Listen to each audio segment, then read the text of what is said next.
Welcome, Interneters. This is the Empire In Exile Podcast, webisode number 11. We are coming at you tonight with a little bit different topic than Dorf and I. Dorf is, of course, my co-host, as always. I am Josh Houselander. And we are coming at you, sorry for the strange start, but we're coming at you with a little bit different kind of show tonight than we have done in the past. This show doesn't typically gravitate towards the extremely topical. We talk a lot of theory here. We talk a lot of it's also a byproduct of. I mean, this is the first time I think we've recorded in 6 weeks. We missed only 1 week of episodes. At one point we had a bank of like 5. So this is right. We're right. We do a lot of pre-recording. For this show, it's just kind of working as we get this new show off the ground. It's going great so far. But this show is being recorded on a Monday night. This is gonna post tomorrow at the normal time. The goal is to have it up by 7 a.m. tomorrow. That is in 10 hours. So we'll see if there's enough time to do the behind the scenes stuff afterwards. But if the worst comes to worst, it'll be up shortly thereafter. Yeah. Sometime on the 18th of October, we can be certain, and don't rush too much, Dorf. If the early risers can't get it right at 7. 18th of October. It's only August, dude. Oh, did I say October? Yeah. I'm sorry. 18th of August, 2020. It's been a weird year, that is for sure. Lockdown plus 6. And that's what we're gonna. This is the 6-month anniversary today of me starting to work from home. Actually, 5 months. Sorry, 5 months. Yeah. Jeez, really? Yep. Wow, I didn't realize that. No, listen, a lot of people know me, not like I'm some big celebrity or something. I'm not saying that at all, but I have been podcasting for a long time, since Dorf was like in middle school or something. And a lot of the people that know me for my contributions to the competitive video game scene. I started years ago doing the Twin Galaxies podcast for Walter Day in Twin Galaxies. Worked for Pete Bouvier through Twin Galaxies for several years. Hosted Settled on the Screen. And of course, even when I moved on to the XCast, where I met Dorf at the EmpireMedia.com, Adam Hernandez and I, our show wasn't about video games, but we hosted many a video game personality and interviewed Billy Mitchell and Phil Day in the who's who of the video game world. Another podcast that I did that was released on a couple formats, but mostly through the EmpireMedia.com as well, which is where Dorf and I met and began working on our projects. But another show I hosted was produced through them called the Houselander and Ferretti Hour. Many of you may already know that my co-host on that show, Rudy Ferretti, was recently involved in a horrific tragedy. And if the reports are correct, although Mr. Ferretti is no longer with us, he wasn't exactly the victim in this tragedy. As it turns out, he and his ex-girlfriend were found together dead. It appears that she had a gunshot wound to her head. He had a gunshot wound to his head. And it is believed by law enforcement and to be the official story. Well, it is believed, and there is no argument at this point that I know of, that both gunshot wounds were done by Rudy himself, that this was a murder-suicide situation. I have no idea what was going through his head at the time. I don't know how premeditated any of this was. I'm not here to I'm not here to make that conjecture, but we're going to discuss some of that tonight. Again, this is not about me by any means. I hope no one thinks that. I hope I don't come across that way. But I did because of my relationship with Rudy for so many years, I did feel compelled to do a show about this tragedy and to, to make it clear, make a few things clear, or to at least speak out about it in some way, shape, or form. I want to be extremely clear as well that we all know that the 46-year-old woman, Amy Moulter, who died in this tragedy, is the true victim here. And by me talking more about Rudy because that's the person I knew, or because we had the same, connection, we had a similar connection to a subculture, the competitive gaming subculture, that I think, Rudy's end of the tragedy was more tragic than hers. I do not think that. I don't think anyone should. But we will be discussing, him for the most part today. This won't be the last time I say this, but, I'm praying for the family of Amy. I didn't know her well, but I did know her a little bit. She always seemed like a great person to me. I don't know anything about, I know very little about her. I'm not trying to say I did. She always seemed like a real sweetheart to me. And I'm sure her family is absolutely heartbroken by this tragedy. Last I heard, it wasn't, this is being reported that it was his ex-girlfriend. I imagine that's the case. It'd been some months since I talked to Rudy.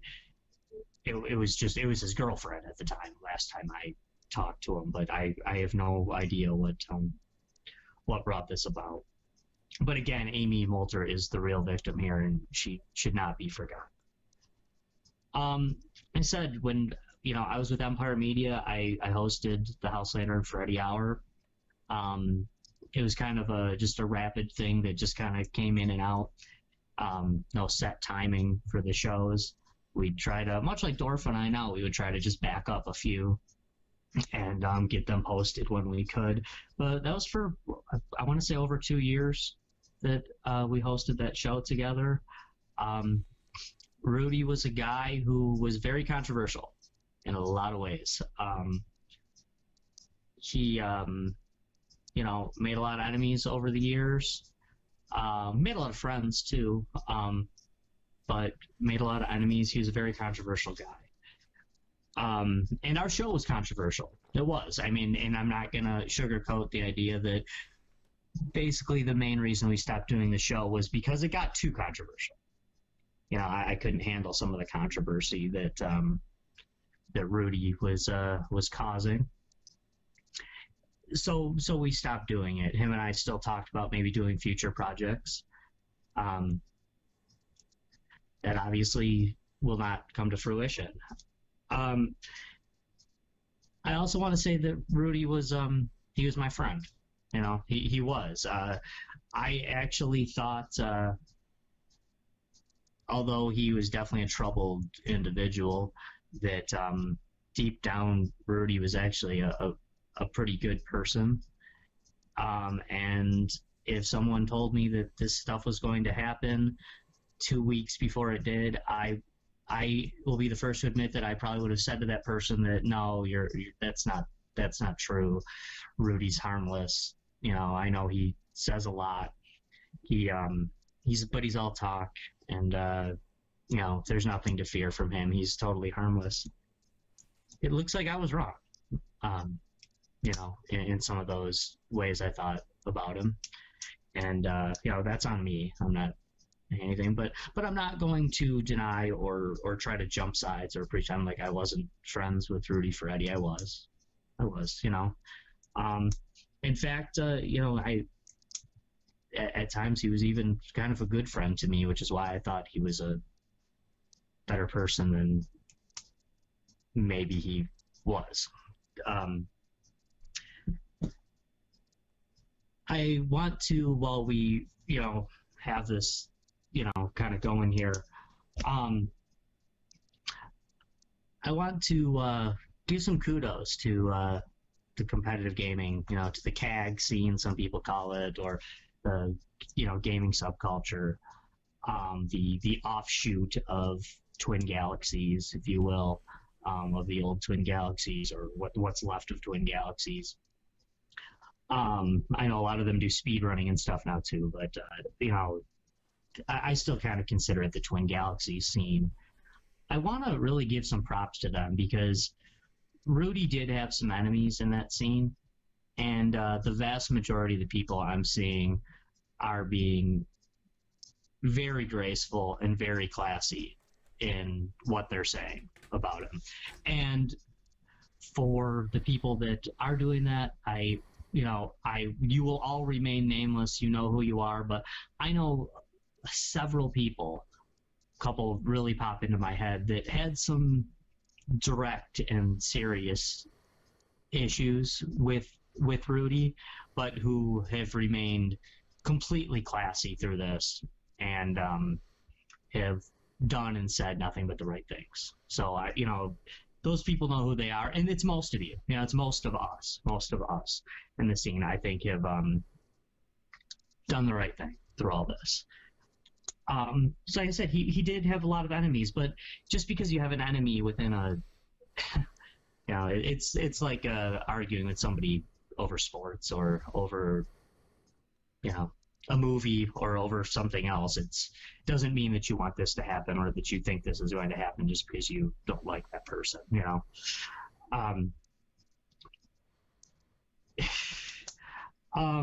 Of course, though, there always has to be a couple bad apples, and I don't want to have to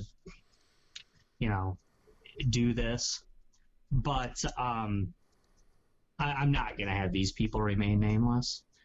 And basically there has to always be a couple opportunists, a couple people who try to take a tragedy and jump all over it and turn it around for their own benefit.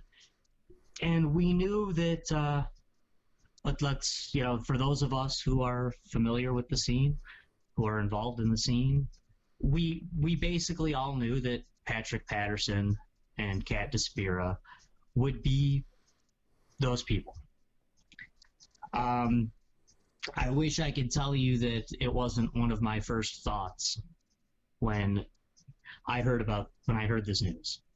I heard this news. That was last Wednesday. I'll be honest, I've thought about very little since that day.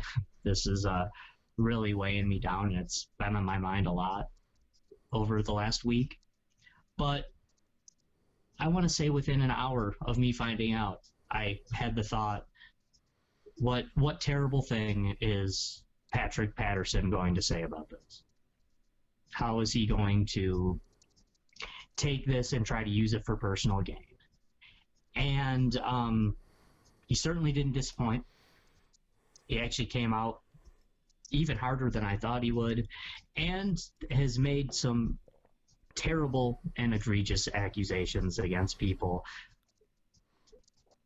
that, and I'm not talking about against Rudy. Rudy is, we all know the tragedy of Rudy Ferretti at this point, and he will not be here to defend himself anymore. So there's no sense in having those arguments with him anymore. He's no longer here to defend himself. He never will be again. But as for people like Patrick Patterson, like Kat Despira, who I know are hearing this, I know they're going to hear this podcast. They're going to then say that they didn't. Just like when I was hosting the XCast, and they would tell me that they've never heard of it and never listened. And then they would have intimate knowledge of everything that was said on the show. So we know that's out there. And I feel that I would be doing something wrong if I didn't at least publicly say one time that Patrick Patterson and Kat Despira are terrible people. They are awful people in in this scene, and they should absolutely be ashamed of what they're doing. Of course, again, it doesn't it pales in comparison to the real tragedy at hand here. But the things that have been said by Patrick Patterson especially are not just mean, they're not just rude, they're not just lies. We've seen meanness, rudeness, and lies from him plenty of times over the years, but it's crossed that line. It's not just those things anymore. It's dangerous, actually. It's dangerous things that he is saying about other people. And it should stop. It really needs to stop. So I'm not going to say anything else about that aspect of it. I know I'm kind of rambling here.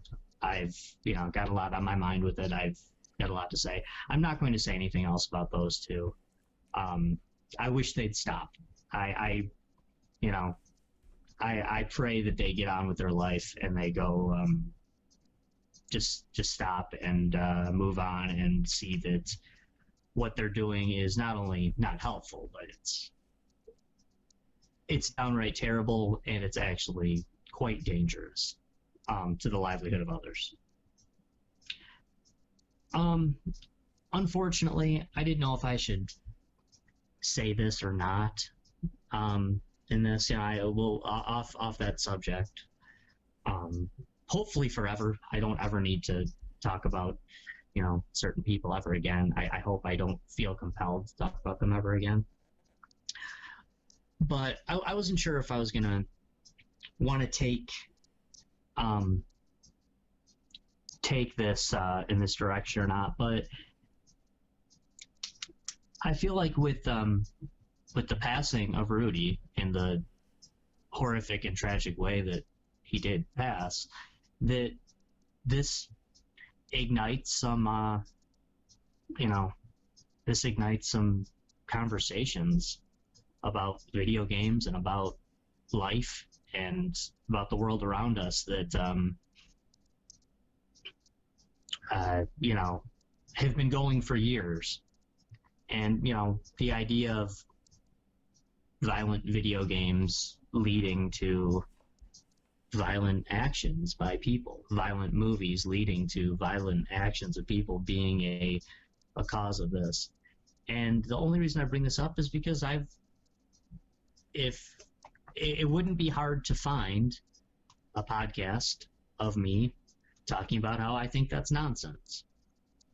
How I don't think, violence has existed. We all know that violence certainly predates movies and predates video games. We all know that. And Dorf, if you feel that you want to chime in on this at any point, this is kind of going into a more obtuse topic. But I finally have something to potentially add here. I knew the name Rudy Ferretti, and that's about it. So I didn't really have any, and I know nothing of anybody else you've mentioned so far tonight besides Rudy. So, well, right, and if for those of you listening who don't know, Dorf and I, got our start together, or we met each other through the EmpireMedia.com, but we hosted different shows. We, and for the longest time, focuses. For the longest time, our interaction was, "Hey, dude, how's it going?" As you walked out, and I walked in. It really was. I walked out. You walked into the studio, and I walked out. So, and then I think we did a show together for just over a year, where we were in studio together pretty much every week. But I mean, and then now this. So, but that. Right. My understanding is when you were doing shows with Rudy Ferretti predates us doing something on a weekly basis together. So. It was, and the Rudy Ferretti show, although, I don't want anything coming down on the Empire Media, which we're not directly involved with here. I don't want anything coming down because when it came to the Houselander and Ferretti Hour and their relationship with the Empire Media, it was just a mercenary one. Rudy and I did that show completely on our own, and, it was just released through the Empire Media. It wasn't produced. It wasn't. It certainly wasn't endorsed by it. And the old, program director, if you will, over there, Adam Hernandez, often didn't like the show, but we can, he posted it anyway.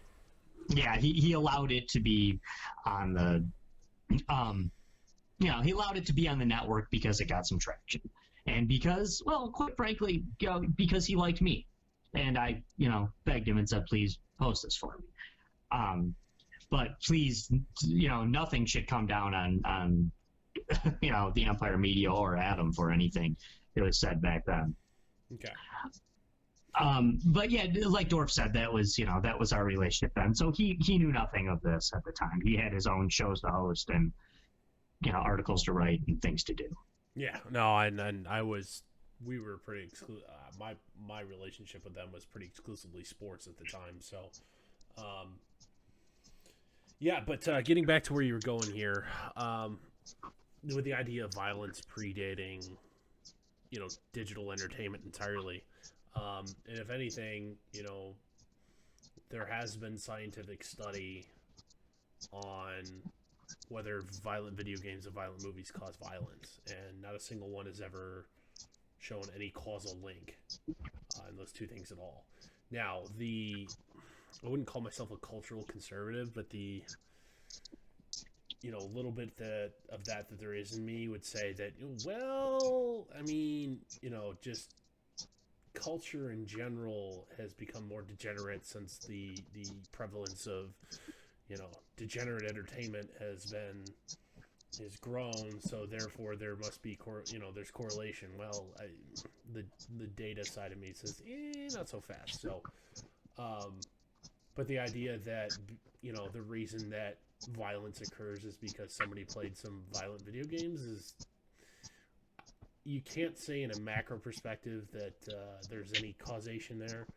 I didn't know, Rudy. I've only read what you've shared with me about this specific situation, but the idea that from a macro perspective that there's any link between violent entertainment and violence is nonsense. You're living in the most peaceful time in the history of the world. Stop trying to make something out of nothing. Dorf, I agree with you, and I was torn with this because I feel a little bit like Fox News or CNN, where there's a school shooting and then they have to take that moment to reignite the gun debate, and that's not leads, man. Yeah, exactly, and that's not what Dorf and I are trying to do here, but it does.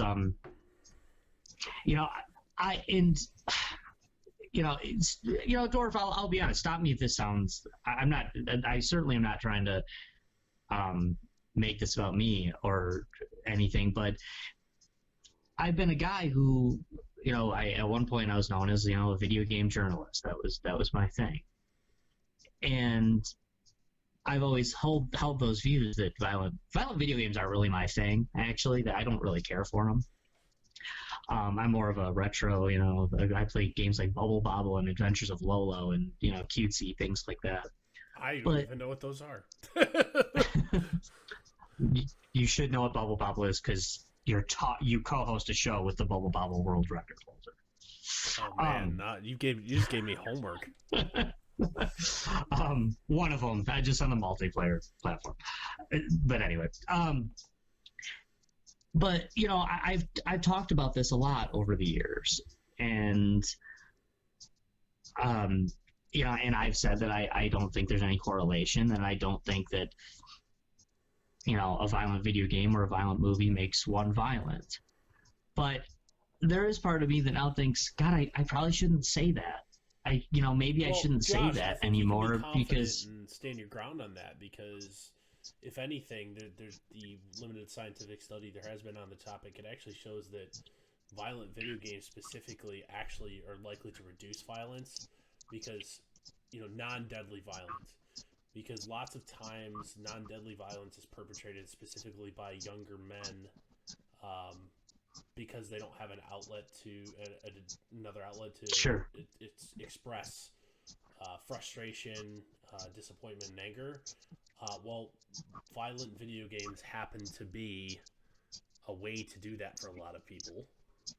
And if anything, being able to get that out of your system, and maybe you cuss somebody out on a microphone while in a multiplayer lobby on Call of Duty is it, or even if it's a single player game, I don't know, pick one. I don't play a lot of I play some multiplayer stuff and a lot of sports games. That's what I do. But the opportunity to get that out of your system instead of beating somebody up in real life, you get to beat them up in a video game, and that same release is achieved. I think that's if anything, you could have to put that down in a positive category.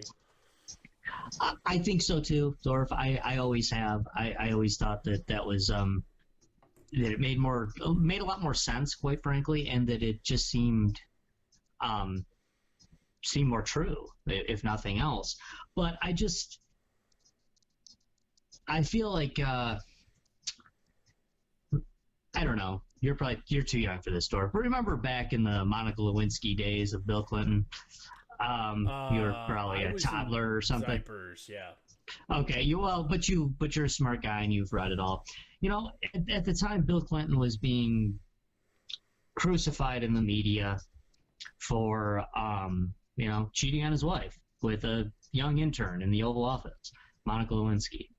And at the time, Newt Gingrich was the Speaker of the House. Yep.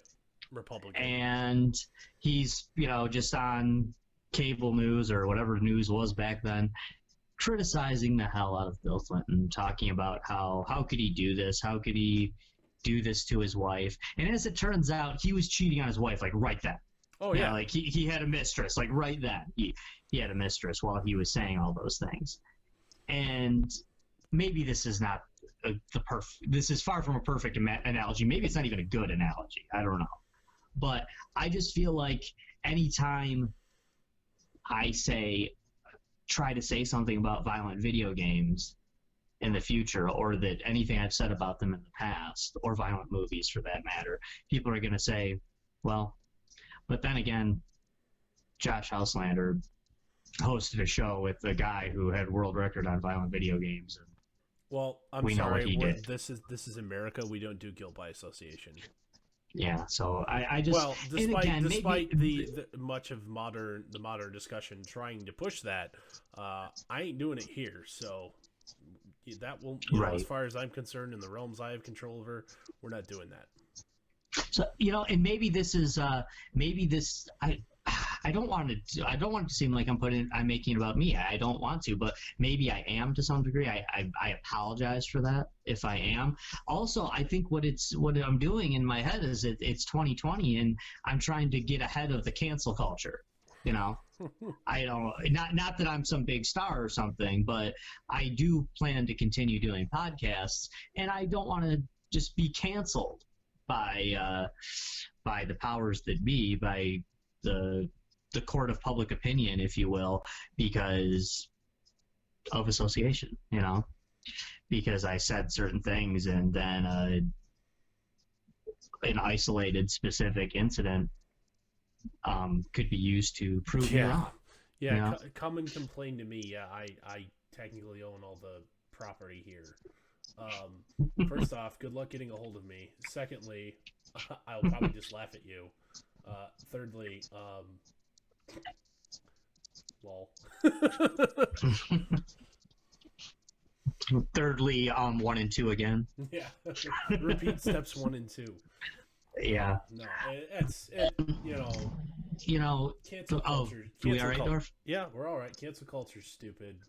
Oh, okay. Yeah, it's you're not. It is. Go ahead. No. You're right. And listen, when it comes to I guess on the other hand, one could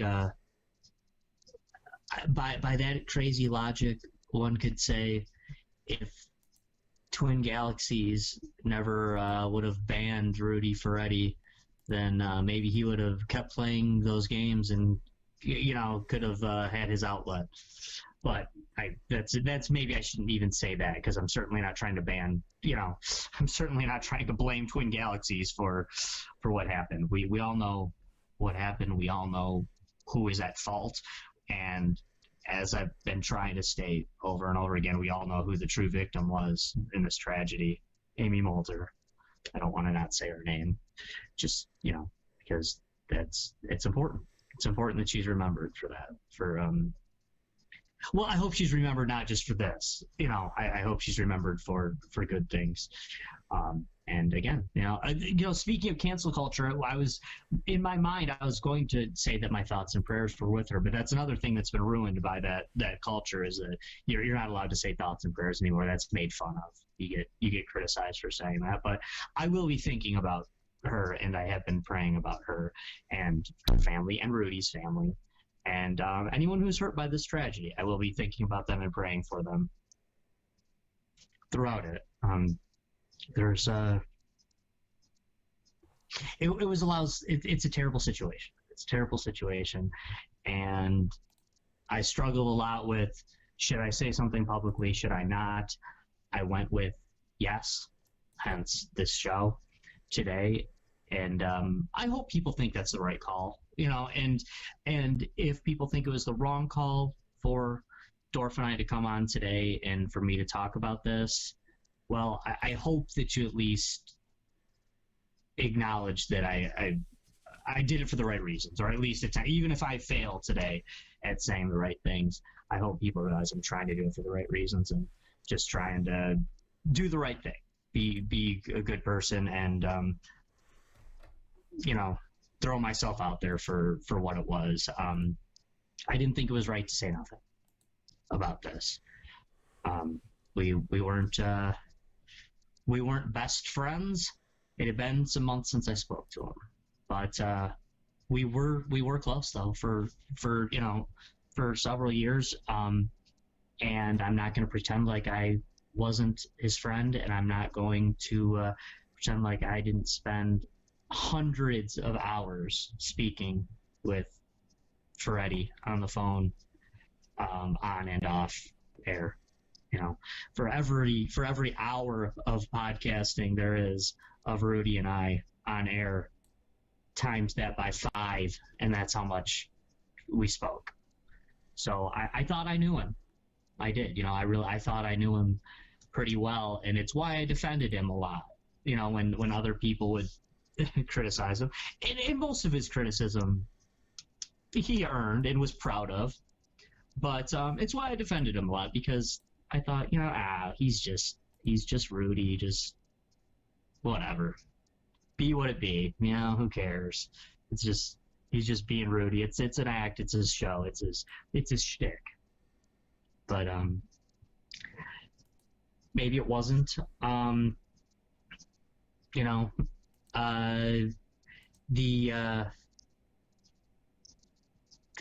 lot of people have said that Rudy was the type of guy that he was always trying to further himself, or he was always trying to, he was all about him. But that's kind of a strange criticism of him too, because everything he did ended up crashing and burning when it came to the competitive scene.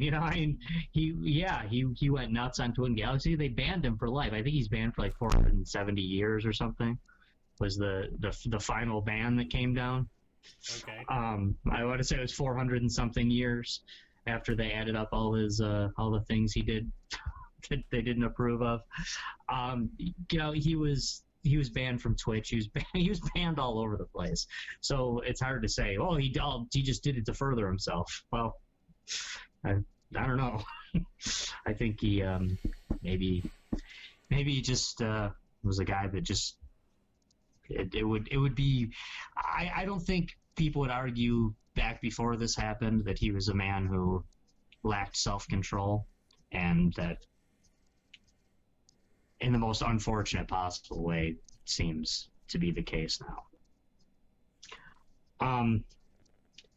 I guess the question we should raise, and I'm not here to answer this question, I'm not, but I don't know if you know people that act like that, should we take them more seriously and not, just say, I that's just so and so, or that's just that's just how he is, or in general, he's harmless. It's easy enough to Monday morning quarterback. This is going to sound awful, but and very much like some of the things you're hearing out of people who claim to be spokespeople for BLM right now, which overall we've done that show. Neither of us are big fans. At this point, calling the cops on somebody is while small, still a definite possible chance that they'll be killed. There was a gentleman, I believe it was in Arizona, that him and his girlfriend were playing Crash Bandicoot together, being loud and making salsa in the middle of the night. He answered the door with his legally owned firearm, dropped it, and was essentially cops answering a noise complaint, in which his neighbor, who called it in, made up some bullshit about domestic violence to make the police come faster. He was shot and killed by the police after dropping his weapon, his legally owned personal defense weapon. Jesus. So the idea that being overly cautious, I'm ashamed to say I don't remember his name off the top of my head. It happened, I believe, actually the week before George Floyd, but didn't make the national news until last week. The scary part is any sort of police, and even in general, this is before George Floyd or the existence of Black Lives Matter, the political organization, or anything like that. The every interaction with law enforcement does have the potential to become deadly for all parties involved, because at least one of them is armed. Yeah. And there's not much chance, that you can't take a bullet back that's already been fired. And unfortunately, hair triggers are a thing, and people having bad days are a thing, because they're humans. Sure. So the idea that we should just tell somebody or speak up when we assume the worst in people is not a great idea. Handle it yourself. If you're really that concerned, deal with it yourself. Don't outsource that to somebody else. I'm with you, Dorf. I'm not a big call the cops guy. Yeah. If you're that you. concerned about somebody's well-being, step up and deal with it yourself. Don't put a third party involved here, who And here's one of the things that I would say BLM rightly criticized: the lack of training in law enforcement. Yeah, most of them have a 4-year degree in criminal justice of some sort, and they probably have, if they're looking for a big city department, they probably have a second language as well. But they get a less than year-long academy and minimal continuing ed. Very minimal continuing ed. Well, the idea truth is that too, we ask anybody else in professional service that handles a firearm, that being military or otherwise, that essentially the ratio of training to combat, unless of course you're actively deployed guys, is combat with training a little bit. But the idea that we don't, you look at even some of the best guys. So Jocko Willink, ex-Navy SEAL, he also trained SEALs. Now he's big time on the podcast circuit. You can follow him on Twitter. He always posts pictures of him doing his workout starting at 4:30 in the morning, and he's an insane person. But anyway, the idea that law enforcement doesn't have like a 20% of their time spent training ratio, when we invest or allow so much power in independent decision-making authority that we don't want to constantly be sharpening those skills, is insane. And he's not wrong. The idea that, they get like 15 hours a year of conflict resolution training. Should be like 15 hours a month, guys, at least. Because half of what you do is, this is from, I'm not in law enforcement. I would say this is an ignoramus perspective, but it sure seems like half of what you do is conflict resolution. At least half. Yeah. So. Well, Dorf, even if it doesn't end in... More time should be... I understand it's a funding thing. But the idea that is a very legitimate criticism. Now, defund the police and reinstate the woke police. You know, this whole line of community policing. You know, we want community policing. That's code word for pitchfork and torch mobs. That their leader might have a MS in psychology, which isn't going to be terribly useful in that case. No, defunding the police is not a perspective. If anything, I'm not saying you need to necessarily increase individual officer pay, but there needs to be more you could argue more officers, so you keep the same street presence, but at the same time you allow guys to, officers of any sort of, a sheriff, the county, the city cop or whatever, or even the state police, that they need to be spending a significant more amount of their time. Say they work 5 days a week, which is highly unlikely in police shift work. Say 4. One of those 4 days needs to be spent training.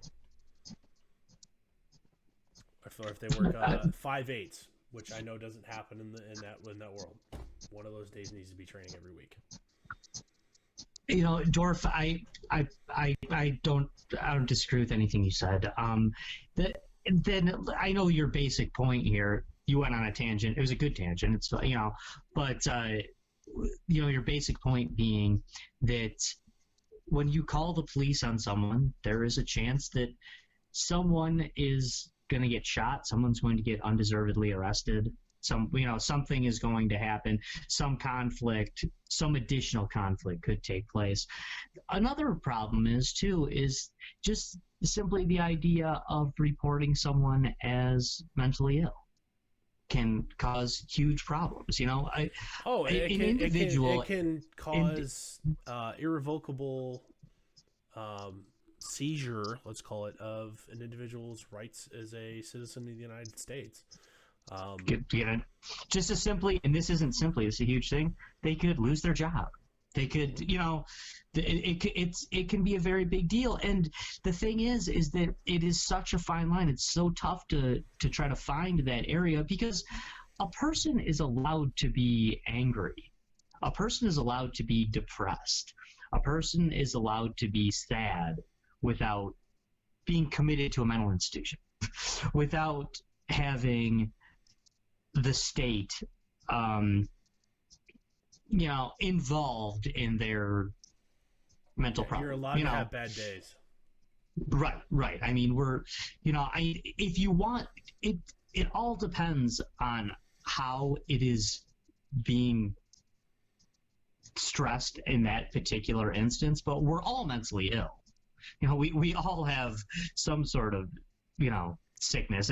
If there's somebody out there who has never been depressed, has never been sad, has never been angry, has never well then maybe you're like super mentally ill. I don't I think everyone has had these problems. So it just depends on how harsh you want to do it and who decides that. Who decides that. So it's tough. It's a fine line. I sure as hell don't want an unelected bureaucrat deciding that, or let alone that being up to a pseudo public vote or a direct public vote. That's fucky. Right. But Dorf, at the same time, there's nobody more libertarian than me. There's nobody more anti-government, more anti-state than me. But with that being said, I sure wish Rudy could have got some help. He definitely needed some, and I wish he could have got some. Dorf, I mentioned that, we hadn't spoken in some time, and I admit, this is a kind of a big admittal for me, but, I had gotten kind of tired of some of his antics, so I was speaking to him much more sparingly than I had in the past.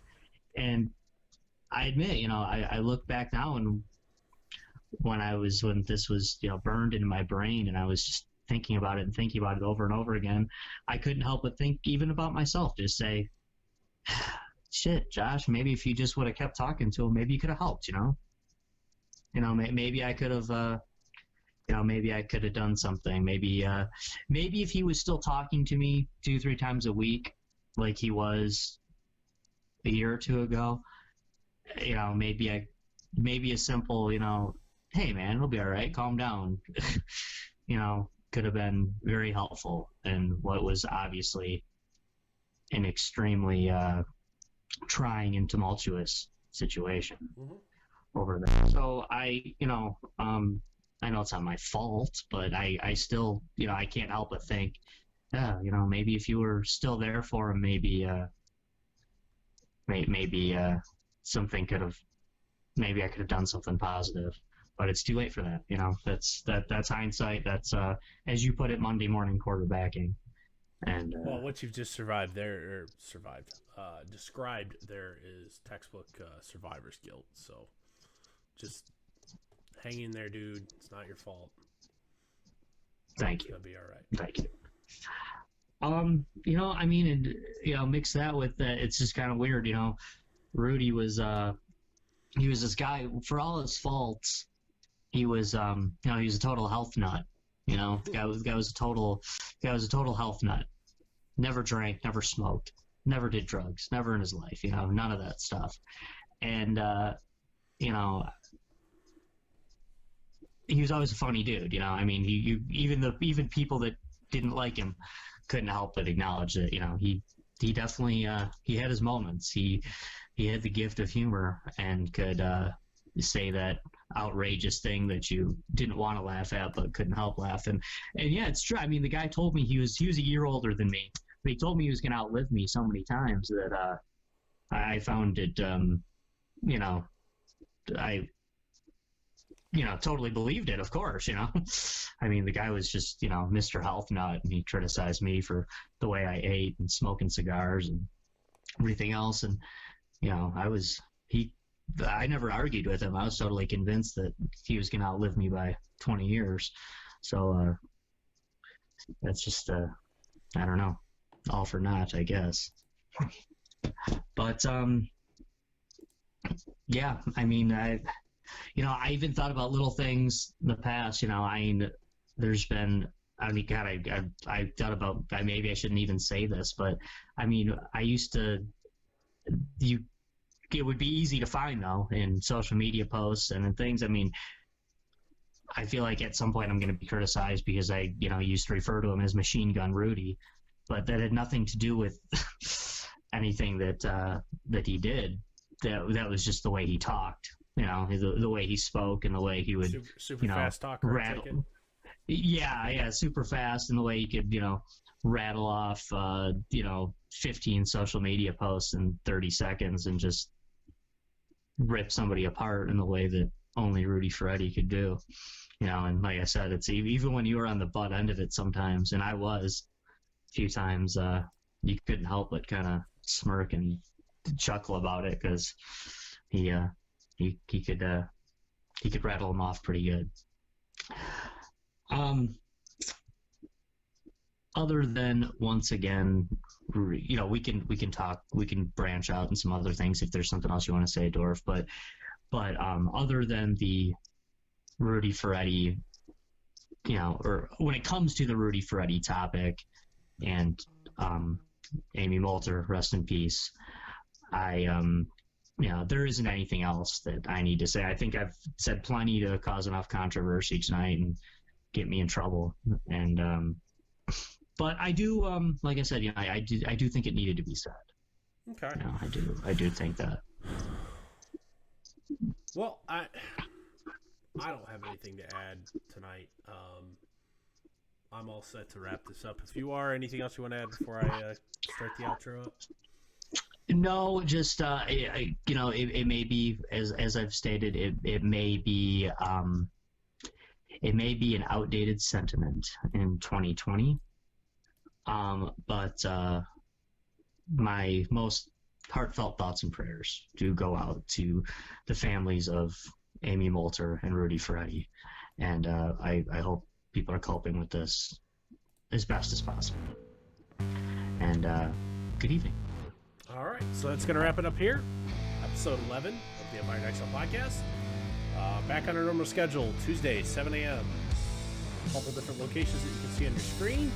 They'll be found as before. So Josh and Dorf will see you all next time.